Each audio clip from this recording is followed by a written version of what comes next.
t'a déjà vu même. Dieu t'a, avant même avant quand tu ne murmures même la pensée, Dieu savait qu'en 2023, tu allais tomber.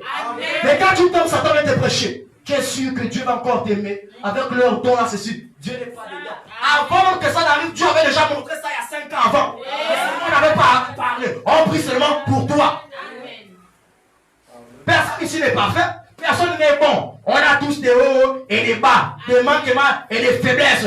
Mais nous savons une chose. Qu'est-ce qui va me séparer de l'amour de Dieu? Les épreuves ne vont pas nous séparer. La maladie ne va pas nous séparer de Jésus. Les manquements et les faiblesses ne nous sépareront pas de notre Dieu. Amen. Voilà pourquoi Pierre, quand il avait régné Jésus, il était coupable. Là, c'est sûr que quand j'ai marché avec lui, et pourtant, Dieu n'a pas regardé. Dieu savait que c'était l'erreur. Il a pardonné.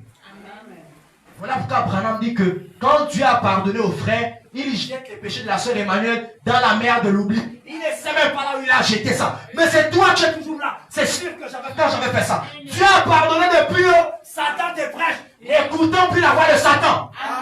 Est-ce que tu peux dire Amen? Quand tu écoutes la voix de Satan, c'est même ce qui te fait rétrograder. Quand tu écoutes la prédication de Satan, tu dis Amen, tu es déjà rétrograde. Il n'y a plus l'atmosphère. Donc le Saint-Esprit en toi est déjà triste. Non. Viens à Dieu. Amen. Quand quelque chose ne va pas, tu viens devant le Dieu qui t'a appelé. Amen. Vous vous mettez face à face. Amen. Quand les prophètes des ballons font le bruit, oh, nous avons un véritable Dieu. Nous, notre Dieu est vivant. Nanani, nanana. Élie était calme. Élie ne s'est même pas emballé. Pourquoi? Parce qu'Élie avait déjà contemplé la gloire de Dieu. Élie avait déjà vu le Dieu dont il parlait. Oui. Les prophètes des Baals, la Bible dit même qu'ils ont prophétisé. C'est là pour la suffisance que c'est pas parce qu'on prophétise que c'est toujours Dieu. Amen. Ils ont prophétisé toute la journée. Ils se sont fait des coupures dans le corps. Ils se sont blessés. Élie a dit, criez encore. Peut-être qu'il a voyagé. Peut-être que votre Dieu là il dort. Peut-être que votre Dieu là il est en train de battre campagne pour les élections. Peut-être nanani. Peut-être nanana. Ils ont fait. La Bible dit qu'il n'y avait même pas une voix. Mais quand Élie est venu, et la Bible dit qu'Élie a remis l'autel, a rebâti l'autel. Il a mis le sacrifice sur l'autel. Il a dit verser de l'eau. L'eau c'est la parole. Le sacrifice c'est Jésus. Quand tu crois en Jésus sur la base de la parole, le feu va descendre. Amen. Et les prophètes et les ballons ont été confondus. C'est la même chose avec les chrétiens. N'abandonnez pas Jésus à cause des épreuves. N'abandonnez pas la parole à cause des manquements. N'abandonne pas. Amen. Si tu abandonnes, c'est que tu es un enfant illégitime. C'est Branham qui le dit. Parce qu'un enfant légitime, Dieu l'éprouve. Amen. Le fils prodigue, c'était un orgueilleux. Il vient devant son père là. Papa, c'est bon. Je sens que je suis mature. Je sens que je peux déjà me gérer ma propre vie. Divise l'héritage. Tu me donnes ma part. Tu donnes celle de mon frère. Et je fais ce que je veux. Le père n'a pas aussi boudé. Le père l'a dit d'accord. Frère, tu es sûr que tu as prié. Pasteur, j'ai prié. Sœur, tu es certaine que tu as prié. J'ai déjà prié. Dieu m'a rassuré. Il n'y a pas de souci. Il ne peut pas venir contredire ce que Dieu t'a dit. Il nous croit en toi. Il croit que Dieu t'a parlé. Vous ferez comme le Dieu qui t'a parlé. Ils ont divisé l'héritage. Il a pris, il est parti. Il parlait ses biens. Il a dépensé. Il a fait la fête. Il était dans les bars. Là, il oubliait même de venir dans l'église. C'est comme ça les chrétiens. Quand tout va bien, ils oublient la route de Jésus. Dis Amen. Dis Amen, soeur, c'est la vérité. L'amen ne peut pas monter. Est-ce que tu peux dire Amen? Amen. C'est la vérité. Quand tout va bien, on oublie Jésus. Même la prière. Quand je disais à quelqu'un que onction du tabernacle, c'est pas chez l'Onganga. C'est pas la pharmacie. C'est chez l'Onganga. Quand ça ne va pas, tu fais. Quand ça va, tu pars. Et ici, c'est pas comme ça. C'est la maison de Jésus. Dieu manifeste au surnaturel pour vous attirer, pour que vous attachiez à lui. Pour que quand Dieu t'a guéri, aujourd'hui tu es là 2 semaines, après tu fouilles. Comme ça, papa, tu reviens encore. Non! C'est pas l'attitude d'un chrétien. Et beaucoup des églises vivent ça. Quand ça ne va pas, elle vient à l'église. Sœur, sois avec Jésus. La mort, c'est Jésus. Amen. Et il a dépensé tout ce qu'il avait. Il a vilipendé. Il est avec les femmes. Il a nanana. C'est comme ça quand Dieu bénit quelqu'un. Quand Dieu a béni le frère Canava, au début il est là. Il montre la figure. Ça va, il montre la belle peinture. Après, il va fuir. S'il n'a pas le Saint-Esprit, il va fuir. On a vécu ça dans les églises, sœurs. Amen. Il va fuir.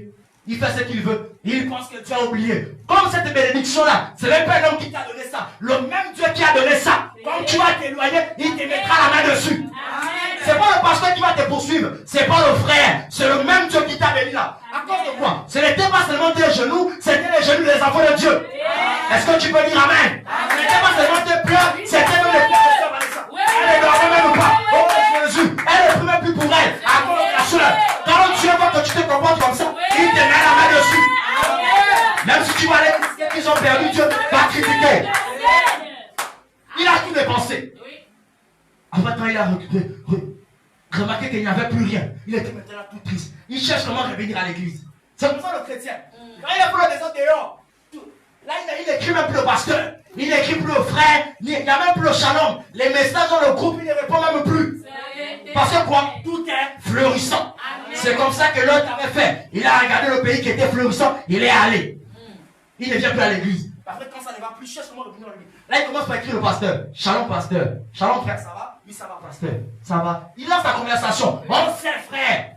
Amen. Mais comme on n'est pas là pour te vexer, on est là seulement pour te prêcher l'évangile. Ce n'est pas moi qui vous juge, c'est la parole de Dieu qui juge. Amen. Un jour, quelqu'un m'a dit, tu es toujours là en train de juger les gens. Je dis, je ne vous juge en rien. Moi, je ne fais que te dire ce que Dieu dit, et c'est cette parole-là qui te juge. Amen. Voilà qu'il est écrit dans la Bible que le jugement commence dans la maison de Dieu. Quand cette parole est en train de passer, Dieu dans ton cœur te fait savoir que c'est la vérité. Change, arrange, reviens à Dieu. Amen. Amen. Il mangeait maintenant avec les pourceaux. Quand il mange avec les pourceaux, il mange la cochonnerie. Après, il se souvient que j'ai mangé la saleté ici. Et pourtant, là-bas dans la maison de mon père, même ceux qui font le service, ils ont du pain. Mais comment il a reconnu ses erreurs? Il a dit, oh Père, j'ai péché contre le ciel et j'ai péché contre toi. Son Père ne l'a pas rejeté pour cela. Ça là, c'est l'amour de Dieu. Amen. Un humain t'aurait déjà rejeté. Je t'ai parlé, tu n'as pas écouté. Ça là, c'est humain. Oui. Même quand la sœur Emmanuel fait quelque chose qui me blesse, je dis, je ne prierai même plus pour elle. Même si elle vient ici à te déraper, je ne prie plus. Ça là, c'est humain parce que mon cœur est encore affecté. Mais quand il va venir ici là devant la porte, en train de ramper, je vais encore faire comment? Sur le sang de Dieu. On va. Ça ne veut pas dire qu'on vous encourage. Oui. C'est le Saint-Esprit dans nos cœurs qui nous fait agir comme ça. Amen. Le Père a dit, il n'y a pas de souci mon fils. Papa, j'ai tout dépensé. Je me suis fait dévorer par les femmes là-bas dehors. J'ai tout dépensé. Le Père lui a dit, il n'y a pas de souci mon fils. Je te pardonne. Voilà pourquoi la Bible dit que sans le sang, il n'y a pas rémission des péchés. La seule manière d'avoir ces péchés de pardonner, c'est de croire au Seigneur Jésus. Jésus-Christ, il n'est pas un homme, il n'est pas un grand-parent, c'est le Dieu créateur. Amen. Le Dieu qui t'a créé là, c'est Jésus. Et Dieu nous a créé, c'est pour l'adorer. Oui. N'abandonnons pas Dieu, sœur. N'abandonnons pas Jésus. C'est vrai que c'est le temps de la fin. C'est vrai que c'est la Odyssée. Et dans l'âge de la Odyssée, les démons seront sur la terre, ils vont moindre les enfants de Dieu. Tout ça, c'est la vérité. Mais nous savons que les esprits ne seront point séduits. Amen. Père, j'ai péché contre toi. Le Père a dit, amenez-moi une robe blanche. Je vais mettre ça à ma fille Emmanuel. Amenez une robe blanche là-bas. Toi, serviteur, va égorger le veau le plus grand. Pourquoi? Parce que mon fils qui était mort est revenu. Quand son frère revient, le frère Canamo revient. Mais Père, pourquoi tu fais la fête pour lui? Il a dépensé tout ce que tu lui as donné. Le Père a dit au frère Canamo, moi je sais que tu es là. Moi, mon cœur était affecté parce qu'il était sorti de ma présence. Toi, tu es là, je sais. Mais lui-même, j'ai tellement pleuré pour lui quand il est parti. Mon cœur est en joie. C'est comme ça. Quand un chrétien qui était perdu revient, le ciel est en feu. Amen. Le ciel est content. Oh, il était perdu. Oh, il est revenu. Dieu est content et le ciel fait la fête. Amen. Voilà pourquoi, chrétiens, n'abandonnons pas la parole. Oui. N'abandonnons pas Jésus. Amen. Jésus, c'est l'ami fidèle. Il ne manque jamais autant de l'épreuve. Même si c'est dur, Jésus est